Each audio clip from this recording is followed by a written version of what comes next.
Today's webinar is entitled Teaching to the SDGs through Sustainability Action Research and Sustainable Business Curricula.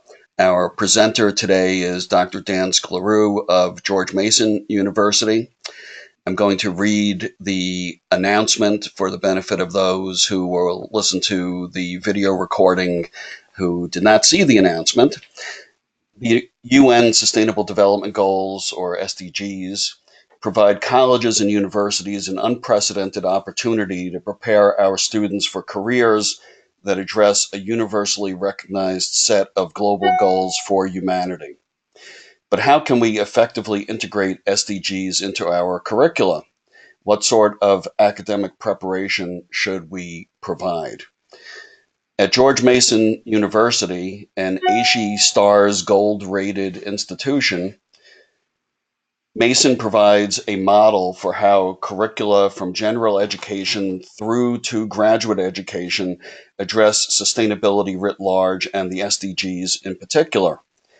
After introducing the university's diverse means for engaging students in learning and acting to advance the SDGs, this webinar will focus in on advanced undergraduate courses, one focused on sustainability action research and the other on business and sustainability, in order to model how the SDGs can bring pragmatism and shared direction into student learning in professional development.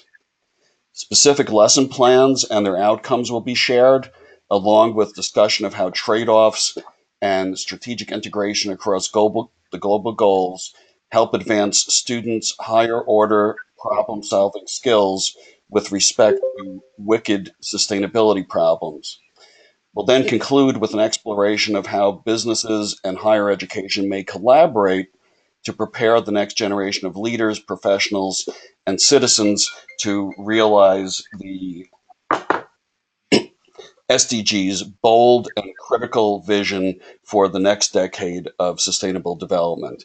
I'm sure Dr. Dann Sklarew in his slides will show contact information to get some further information about George Mason University's initiatives, but let me now just say a few words about Dann Sklarew.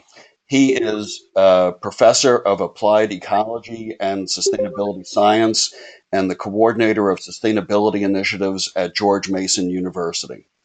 His research and teaching focus upon realizing ecological stewardship and sustainability at personal through global scales. Initiatives have ranged from automating early warning of seasonal drought in sub-Saharan Africa to analyzing the impacts of climate variability on the Potomac River, pollution, and eutrophication. Dr. Sklarew has chaired over 20 graduate committees and has served as the principal investigator for $1 million in sponsored projects involving over 40,000 secondary school students, a national telecommunications company, Virginia's most populous locality, and others. His contributions have been recognized with the receipt of numerous awards, including Mason's Sustainability Hero Award, Teaching Excellence Award, and the Jack Wood Award for Town-Gown Relations. Through two successive roles in the Provost's office, Dr. Sklarew has been pivotal to Mason's emergence as a higher education leader in sustainability. Time will not permit me to read the full range of Dann's activities at Mason, but he's pretty much done it all, including creating Mason's Greenleaf Catalog designation for sustainability-related academic programs, developing those courses, spearheading Mason's joining of the UN Global Compact, and also launching Mason's participation in the AASHE Stars program. Dr. Sklarew received his bachelor's degree in behavioral ecology from the University of Pennsylvania, his master's in cognitive science from Boston University, and his PhD in biology and public policy from George Mason. With that, I am going to turn it over to Dann And I will add, since I'm now seeing some comments in the chat box, no one should have their video camera on. We don't use the video camera for our speaker or for those who are attending in the audience. The video recording will capture all the slides and all the audio, so not to worry about that. So again, a last plea for those who are joining us online and by phone, please close your cameras, mute your lines, post your questions and comments in the chat box, and here's Dan. Go ahead, Dan. Thank you so much, Ira, for that kind welcome, and welcome to everyone else who's joining us today. Happy new season. As Ira mentioned, I'm focusing today on teaching to the Sustainable Development Goals, or SDGs, through sustainability action research and sustainable business curricula. I'd like to present some examples today, but I know that there's a lot of expertise among the dozens of people who are participating in here live, and so I do encourage you to join me at the end of the session with not just questions, but ideas or suggestions you have for peers and us all to benefit. Thank you. And also, Ira made a reference to my contact information. The best way to reach me is to email sustainu, SUSTAINU, @gmu.edu. And here we go.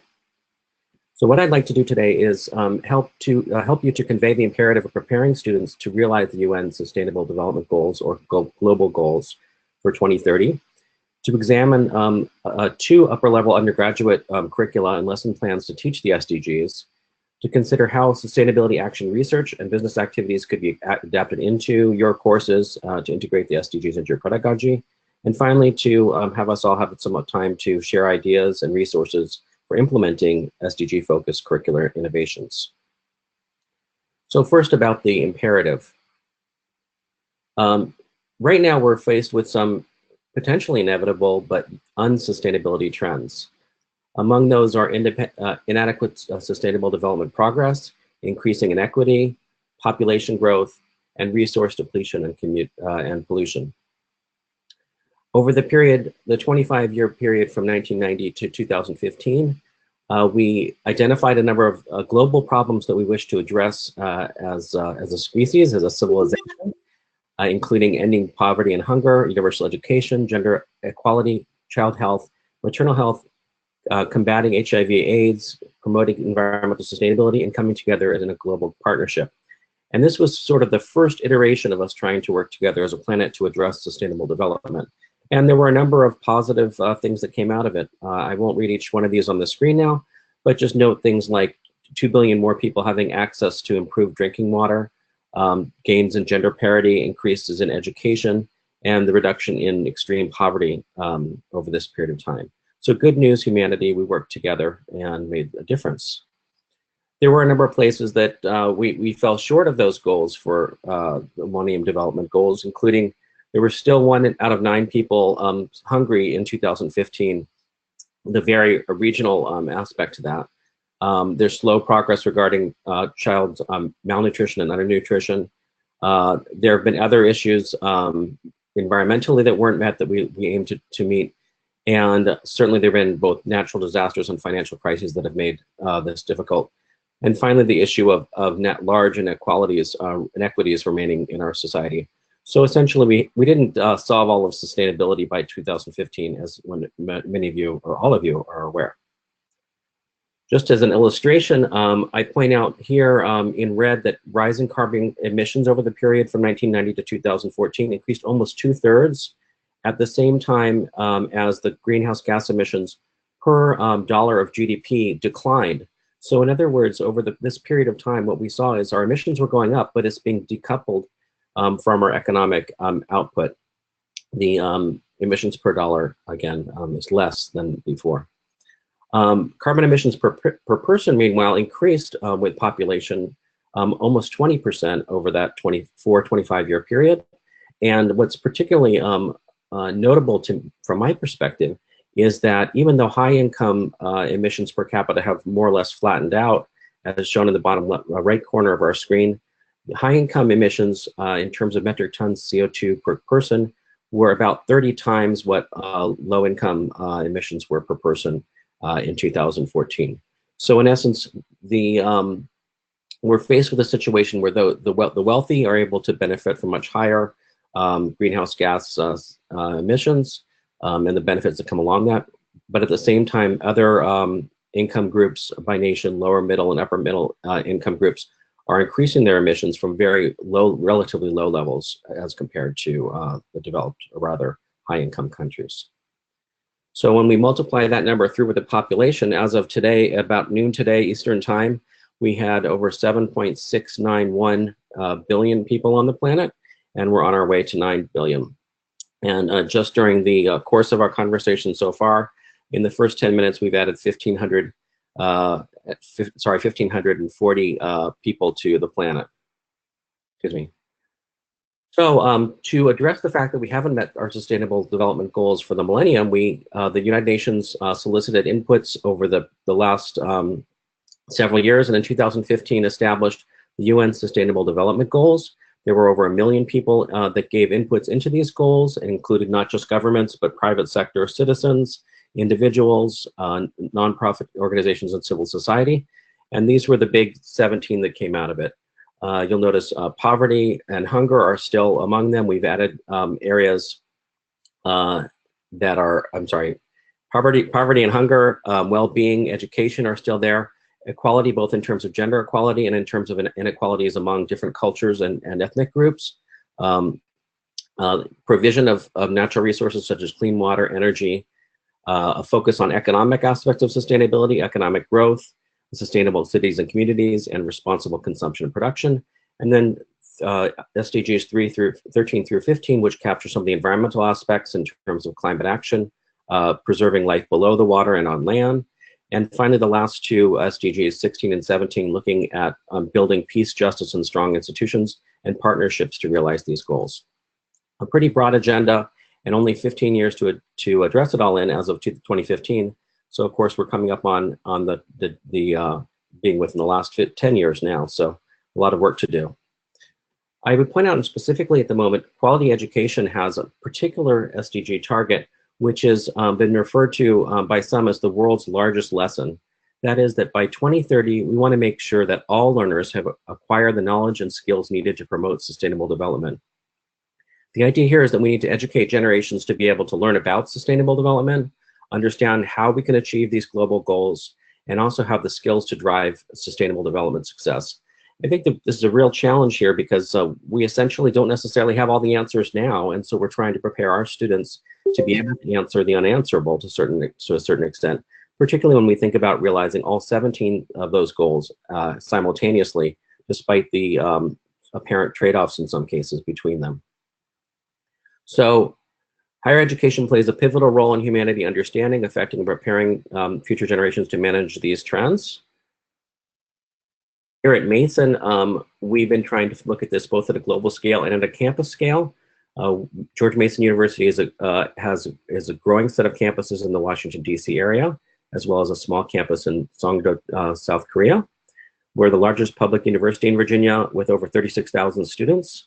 Very diverse cosmopolitan campuses, a high degree of enthusiasm for cultural diversity, gender identity, sexual diversity, and certainly diversity of thought as well. So in that respect, we're a microcosm of societal sustainable development challenges. We're growing just like the planet's growing, and we're trying to address these issues just like we're trying to do at a planet scale. We have a commitment to accessibility and affordability at our university. We also have a commitment to achieve carbon neutrality by 2050. And just not too long ago, George Mason joined the AASHE STARS reporting system for sustainability. We were one of the first 60 universities in the world to achieve STARS silver designation for our sustainability reporting.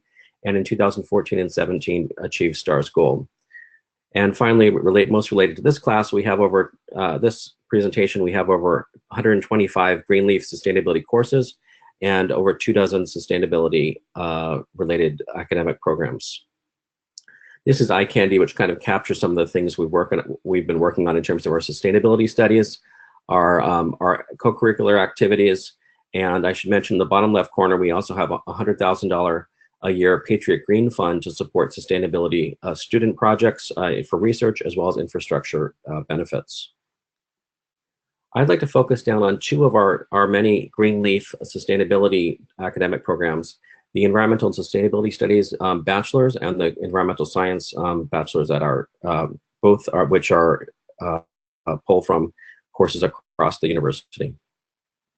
Particularly now, I'd like to use these two programs and two courses within those programs to examine some of the curriculum and lesson plans that could be used to teach the SDGs, and then consider how these things could be integrated into your own pedagogy. So the two courses I'm looking at here are one referred to as an EVP for Environmental and Public Policy 480 course called Sustainability in Action. And the second is Environmental and Public Policy 322, Business and Sustainability. The first class I should also notice is a capstone course for both of the two majors I mentioned. And it challenges our students to engage in sustainability action research. It was also part of the subject of a Council on Undergraduate Research cover page article in November 2014, and I encourage you to check that out if you'd like more information. The second course is really focused on linking business value to societal value and how we can align the two to try to achieve sustainability writ large and the Sustainable Development Goals as an element of that. Looking first at the 480 class, Sustainability in Action. I'd like to clarify what I mean by sustainability action research. So action research is essentially a systemic, iterative, and social approach to problem solving. We're looking at basically trying to reflect on what the problems are, their underlying causes, coming up with theories of change, then planning solutions at the scale in which we're acting on those plans with any course corrections or pivots we need to do along the way, observe what sort of progress, findings, and impact we have, and then reflect for another iteration of action research in a subsequent manifestation. So sustainability action research is basically applying action research to sustainable development challenges. And in fact, that's exactly what the world has been doing over the last period since 2000. The Millennium Development Goals started from 2000 to 2015. We reflected on what existed in the previous decade before, planned for these goals, pursued them, observed what changed, as I shared with you, reflected on that, and then planned for the Sustainable Development Goals over this 15-year period.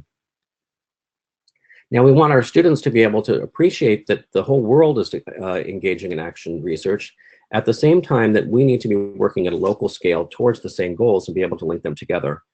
And as I spoke with several of my colleagues at last year's AASHE conference, sustainability action research in higher ed can be pursued through faculty-led initiatives, student-led initiatives, or sustainability office or staff-led initiatives. And my colleagues from Greenlight Solutions and the Universidad de Monterrey represented the other two. I'm going to highlight some of the aspects with respect to faculty-led pedagogical approaches. So just highlighting some of the things on a somewhat busy slide here. In terms of the reflection stage, what we try to do is organize teams around specific SDG challenges. So the students who are interested, for example, in life below water will come together in one or a couple of teams focused on life below water. Another team might be focusing on hunger alleviation, etc. They review past cohorts' final reports so that they can build on what has been done in previous iterations of action research. So in essence, they're looking back on that helix that I presented previously. And then they look for manageable sustainability problems within their overall goal that they can focus on and collect baseline data. From there, the students will plan for a theory by designing a theory of change and a novum or a new idea to test or advance that theory, and then work towards testing that theory in the context of root factors and underlying causes, citing scholarly literature and statistics as needed. They'll look for different options to address the problems they're looking at, outline their plan, and they also have the opportunity to declare any need they have for other volunteers to support them. This class also has a up to 40-hour service learning component, and students have the option to solicit each other to help with their one another's projects as part of their service learning. Of course, once the plan's in place, it's not worth anything without some action, so students will act on that. They're often being flexible in both their approaches and sometimes even their objectives for their projects, pivoting as necessary to make things happen. And then they'll observe the impact on target groups or goals, validate their theory of change, and their new idea or novum, best practices and lessons learned, etc. Those are presented and again captured for future cohorts to refer back to. For those of you who think in terms of what happens each along the way of across a 15-week or 15-session course, the problem statement is developed over the first 2 sessions. The proposal is drafted and then revised and submitted by the 4th session. We have a progress report about 4 weeks later where we talk about any challenges that have been encountered and try to work help peers through any insurmountable challenges that they might be facing or apparently insurmountable. Another 3 weeks later, they're coming together for their second progress report, basically doing some final course corrections and make sure that they're able to come home with something they're proud of and success at the end of the class. And the final report comes in at the last class or 2 classes where they're presenting the full report, their summary and synthesis, conclusions and lessons learned, and recommendations for follow-up projects. So essentially, we're doing action research on the ground within a very short period of time, 1 semester, at the same time that the world's working on the same sorts of action research over the 15-year time scale. I'm not going to read every aspect of the rubric here, but I would just point out this is for the proposal aspect of the assignment.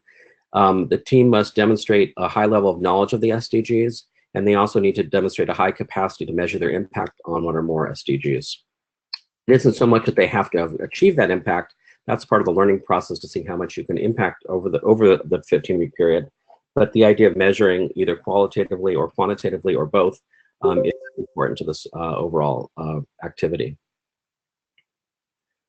Part of the SDG part of the final evaluation is a scorecard that in part focuses on the SDGs and asks both peers and faculty to evaluate whether the team knows the SDGs, they seem to be familiar with the SDGs appropriately, describe them and their linkage to their personal project. They are also evaluated as to whether or not they pursue the SDGs, whether they acted to pursue them or just took off in some random direction. And finally, looking at the degree and extent to which they measure their impact on some of those SDGs. Some of the foci that have been recurring in the course over the last 9 or 10 years that I've been teaching it include a focus on ending hunger, which is part of SDG 2, Zero Hunger, looking at all learners acquiring the knowledge and skills to promote sustainable development. In this case, students may be looking at developing those skills among their peers or going back to elementary or middle schools. Third is from the example responsible consumption production is a pretty much reliable focus almost every semester on how we can reduce waste generation, prevention, recycling, reuse, both on campus and in our community. And finally, there's an emphasis on, there's been an emphasis regularly on improving education and awareness about action on climate change. Someone seems to have come on the line who might not have their mute on. Could you please press mute if you have that option? That would help a little bit. Thank you.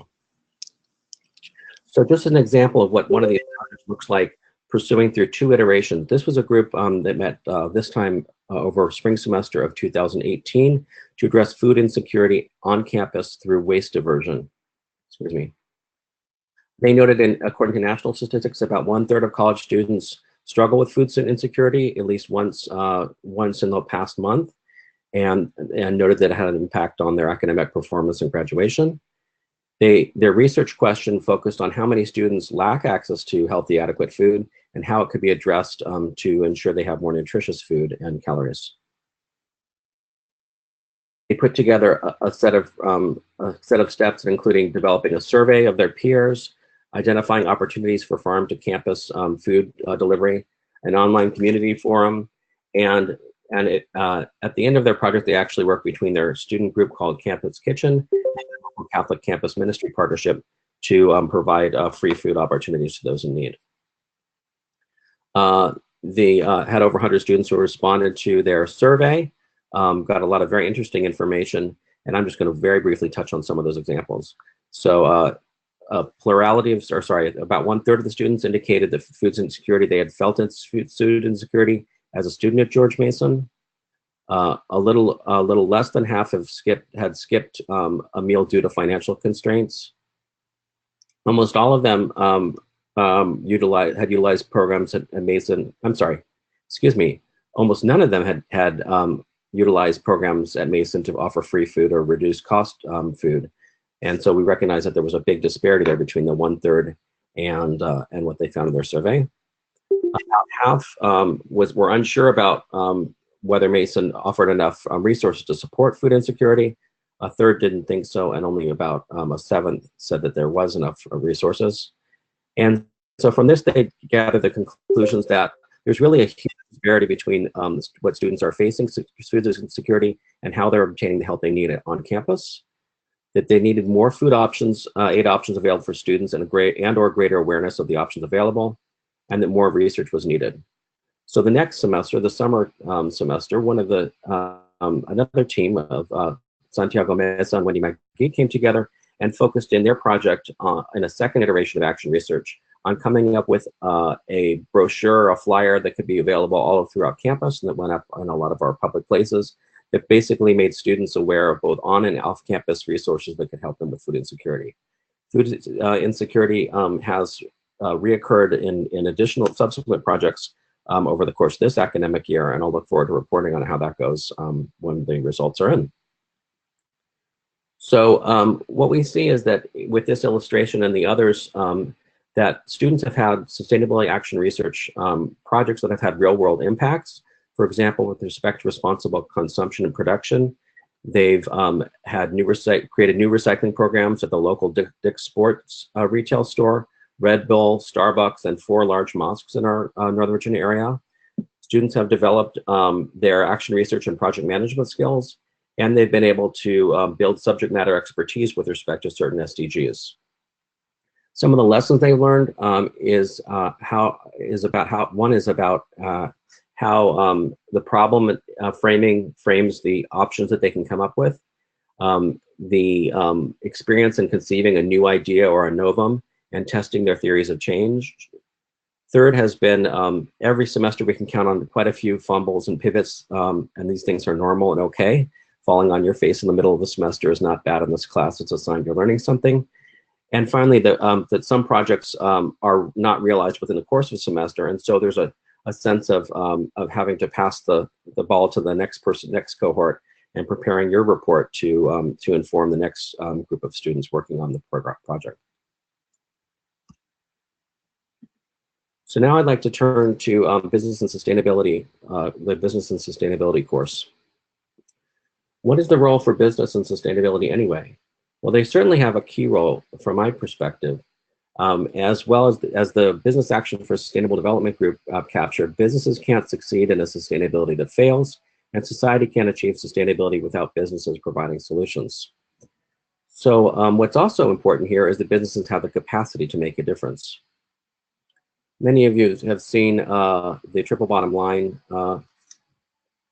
characterizations in various ways of a sustainable society where people, planet, and prosperity are all in line, and sustainable businesses where people, planet, and profit are all being recognized or achieved in a positive manner. When it's applied to the SDGs, we can actually divide them up into a series of layers of a wedding cake, if you want, with the environmental aspects captured by SDGs 6, 13 through 15. Societal aspects of equity and social justice are captured in the second tier of this wedding cake. And finally, economic aspects are up at the top tier. So we can still approach the same sorts of things that from the abstract triple bottom line concept or the people, planet, profit concept in an overlay with the SDGs in such a way that students can really focus down on their interests within these, as well as, of course, the nexuses between them, such as food, energy, water, nexus, and things like this. So what makes a business sustainable? Profit, of course, yes. And also that the business is providing sustainable business practice, is practicing sustainable business practices. At the very least, they're not doing harm to people or the planet. As Google once said, do no harm was one of their key principles. At best, they're creating shared value for stakeholders, not just the shareholders, not just the owners or employees, but their customers, the communities in which they operate, and society writ large. They're also, the sustainable business practices are also focused on improving environmental, social, and governance performance. We've seen in 2019 in particular that ESG performance is becoming a very important aspect of socially responsible investing and is starting to mainstream, and my students are learning about that firsthand. And finally, the sustainable business practices are focusing on areas where businesses has a material, environmental, or social impact, such as in their operations, value chain, supply chain, and their customers. And I thank William and Frank Fink for this particular list. So one of the activities that I do with my students to focus on this is to ask them what are their business ideas for the global goals, to pick one or more of these goals and formulate a marketable and potentially profitable product or services to advance one of these goals. It isn't good enough to just say, hey, I'm going to come up with free medicines and give them to everyone in the world to solve some kind of pandemic. They have to think like a business and figure out how are they going to make the money out of doing that service, and then develop it into a product or service that could be marketed and sold without losing money. So just as an example here, this wasn't developed by one of my students, but the CEO of this organization came and talked to my students several years in a row. Arlington's first environmentally sustainable taxi service, EnviroCab, actually bought carbon offsets in order to remain carbon negative with respect to its services in Arlington County, Virginia. Now, students who are kind of on the advanced level, I don't let them sit back with just coming up with an idea, but encourage them to develop a lean business plan for their idea. And this should look somewhat like the action research helix that I presented earlier. They're coming with a strategy, tactics, milestones, forecasting their sales, and developing a business plan event, coming up with a formal business plan document if appropriate, and a slide deck or summary of what they're doing. So my goal here is really for those students who are entrepreneurially oriented and have the basic skills of business in hand already, to give them a chance to really try to develop a for-profit idea or concept a few stages beyond the brainstorming idea. Second activity I've done with my students is to analyze sustainability businesses' sustainability reports. Presently, I ask teams of 2 to 3 students each to pick a business within one of 7 different regions of the world, plus one team which focuses on small and medium sized enterprises. And they're looking at the GRI sustainability reports, which can vary from dozens to hundreds of pages along with references, in order to really try to understand what's going on beyond the glossy cover of these businesses and the publicly reported information with respect to their sustainability activities. This includes both foundational aspects of the company, such as its size, its locations, its supply chain, and things like that, as well as the economic, environmental, and social aspects of the company. In particular, this GRI activity challenges my students to select one company's GRI standards compliant sustainability report from a database of thousands, pick one material topic from each of the 3 economic, environmental, and social standards, present and evaluate the validity of at least 2 of those disclosures related to each topic. For example, if the company reports on water pollution and on water recycling, those might be 2 different aspects, 2 different disclosures they relate to. And they would be able to evaluate that by looking for other information in the company's own records, as well as regulatory information and NGO or civil society reports, media, etc. And finally, they recommend improvements to the company's sustainability actions and their GRI reporting. So they may, for example, say, well, this company hasn't learned about this new technology which could help them conserve water, or this company left out this entire section of information it should have reported on, and that should be included. So one example I have here is the Coca-Cola sustainability report. I'm not going to go into detail on Coca-Cola in particular, but suffice to say that Coke's approach has been to provide a lot of very high polish examples of how it's meeting its sustainability goals. And in some cases, the underlying data is fairly inaccessible, as you're welcome to check out on this URL and find out. So sorry about that. One more activity, and this is one I haven't incorporated yet, but in my research preparing for this presentation, I found and thought, hey, this is something I might want to be including in the future. The World Business Council for Sustainable Development's SDG Compass encourages businesses to go through the process of figuring out which SDGs are most material to their business area and how they can make an impact to those SDGs. In essence, again, applying sustainability action research at the corporate level. Through understanding what the SDGs are, what we've been introducing as a universal goal for the education SDG, then defining specific priorities the company should focus on, so setting goals, integrating those goals, reporting and communicating, and then coming back to the defining a new set of priorities. Once again, very much a helix in the same sense of the action, research, reflect, plan, act, and observe. The approach that the World Business Council has taken to have businesses representatives to test this out is to work in groups to select the SDGs that they think are relevant to their organizations, define the priorities and set a goal and identify opportunities for the partnership. And they've been thinking, they are focusing on discovering the relevance of each to their organizations, applying the steps of the SDGs, and discussing possibilities for partnerships. So here they would select one of these, just like my students did in action research. And then in groups, they discuss why they selected the SDG goal, identify the business case and opportunities related to pursuing and helping that goal, discussing priorities and impact areas, and identifying possible indicators, setting their goals, identifying the scopes, discussing opportunities for partnerships, and identify what they contribute and what their partners might contribute, and then come back and they reported back and share the results with the rest of the group. I think this is something, again, that I have not yet done in my classroom, but when I found it, I said, oh, this would be a really good project for my students after having done the GRI reports, to really think about how to move companies and businesses beyond the triple bottom line, to really think about how they can contribute to top line success with respect to one or more SDGs.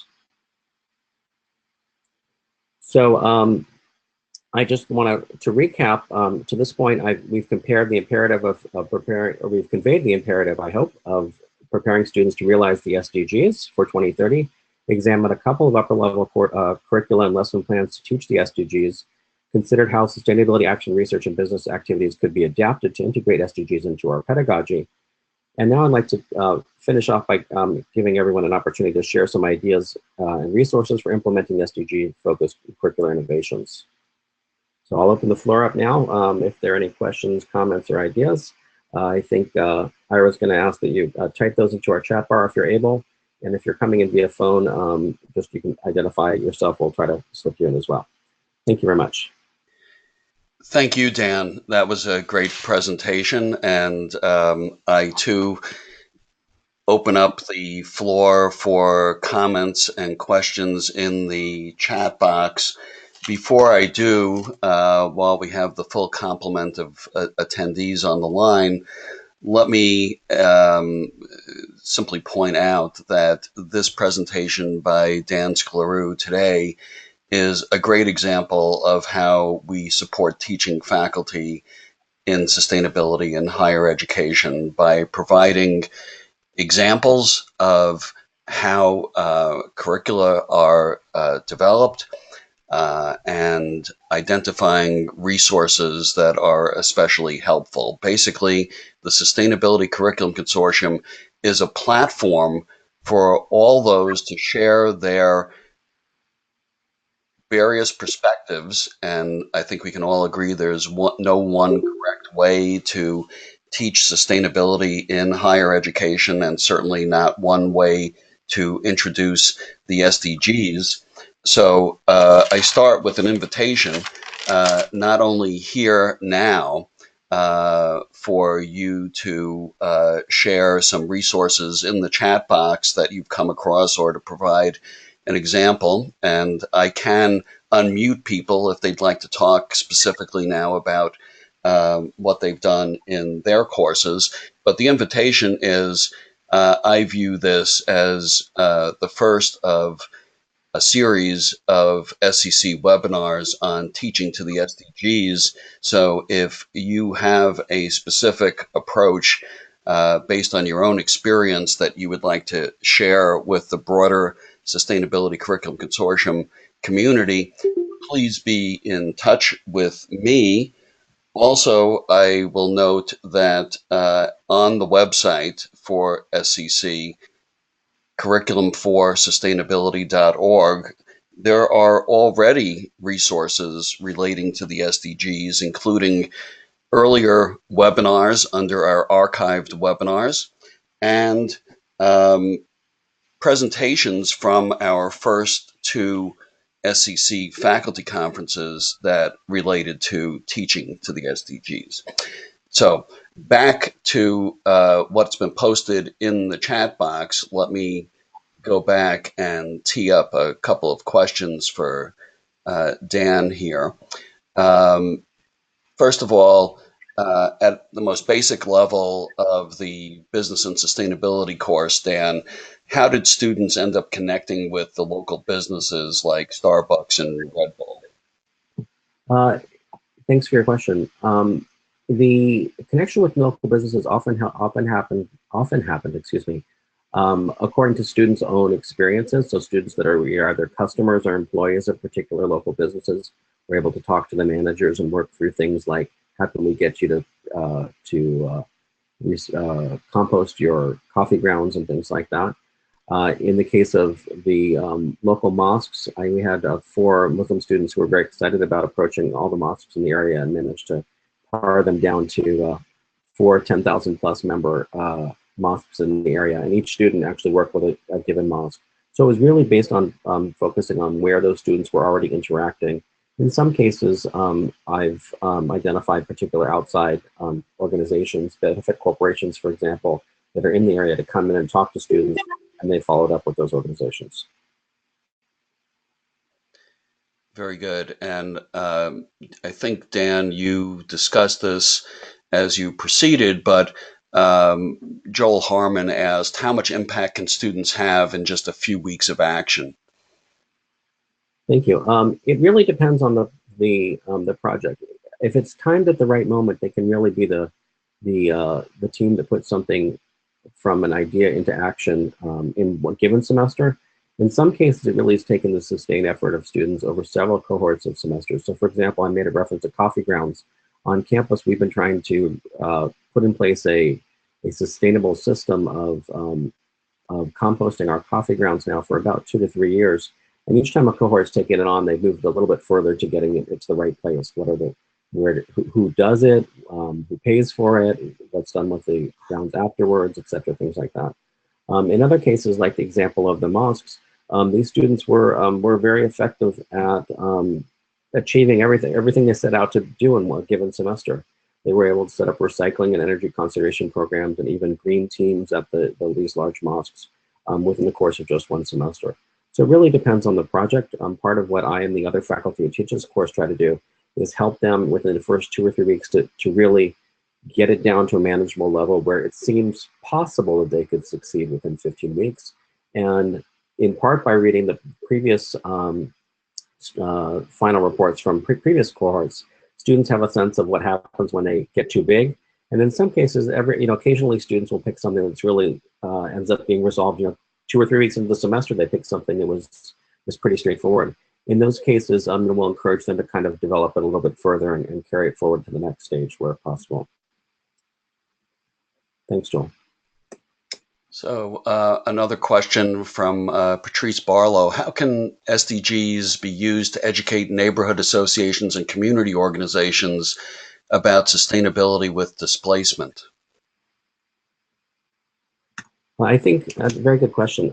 I think with respect to communities, those that are civically minded may not know what the SDGs are, but when they realize the SDGs include priorities that are important to them, like increasing hunger security with respect to food and shelter, that it suddenly puts their efforts into a context that's much larger than what's happening in their given community or civic organization, and into a context of what we're trying to struggle with globally.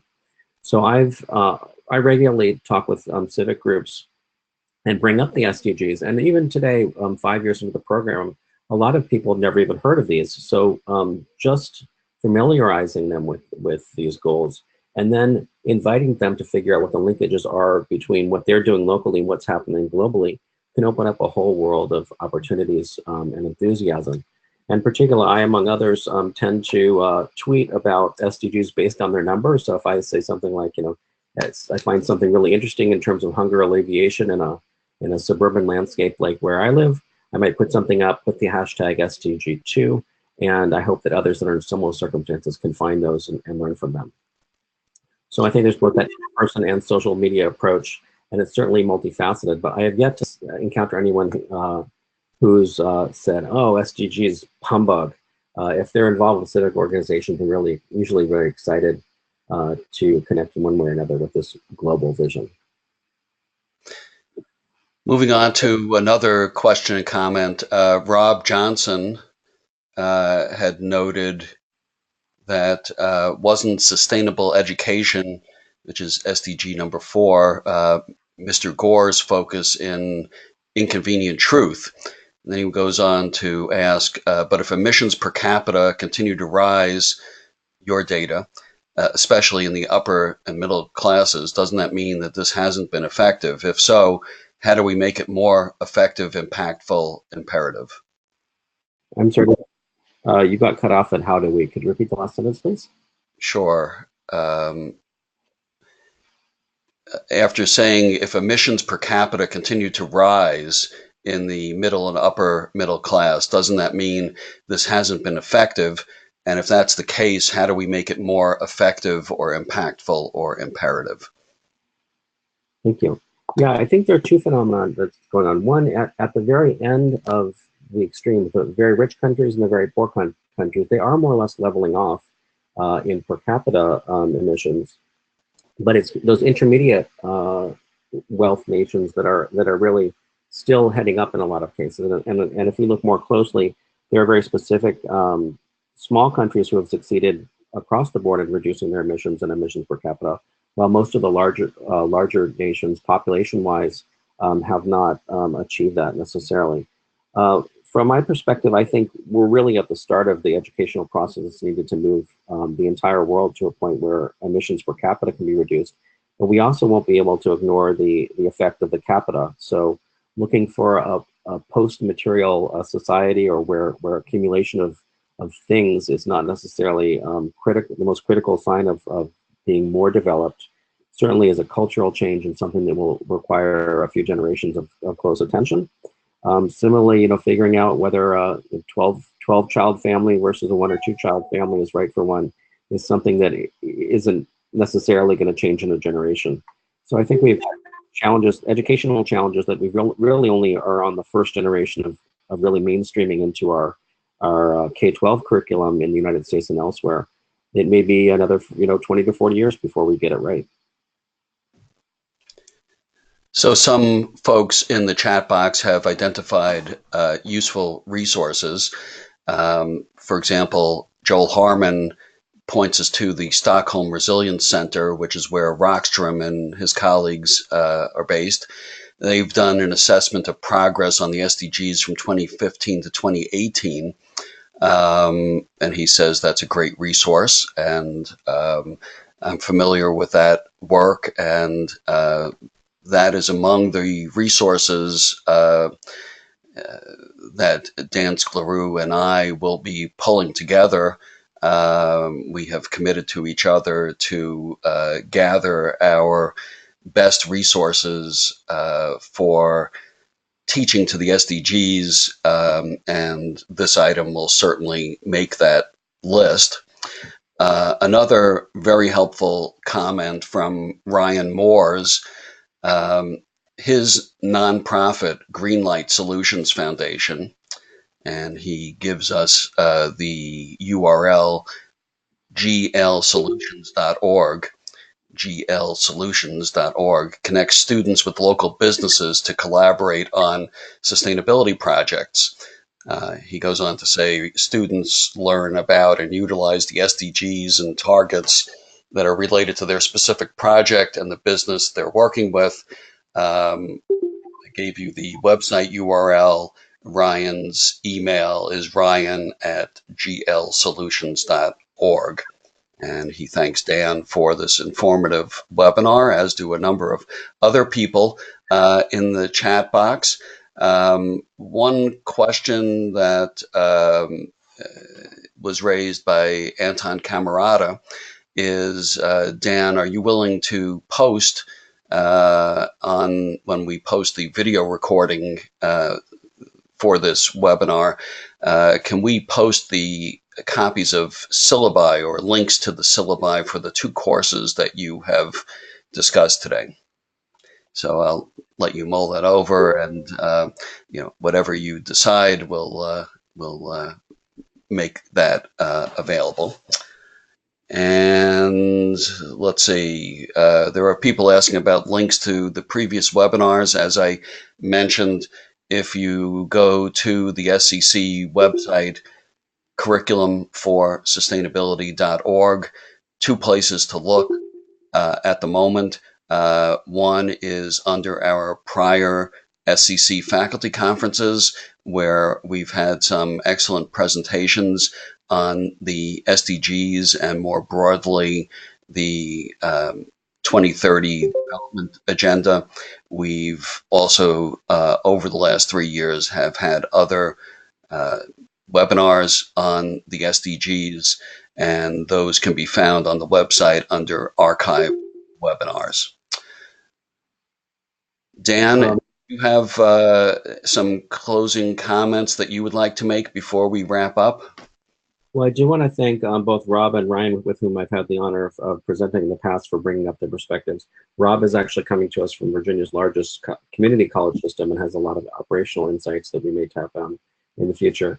And Ryan, I appreciate how you went from going from student to community builder through the action research that you did at a student-led level and now are doing through the Greenlight solutions. So I think those are both great opportunities and maybe bring back for future sessions.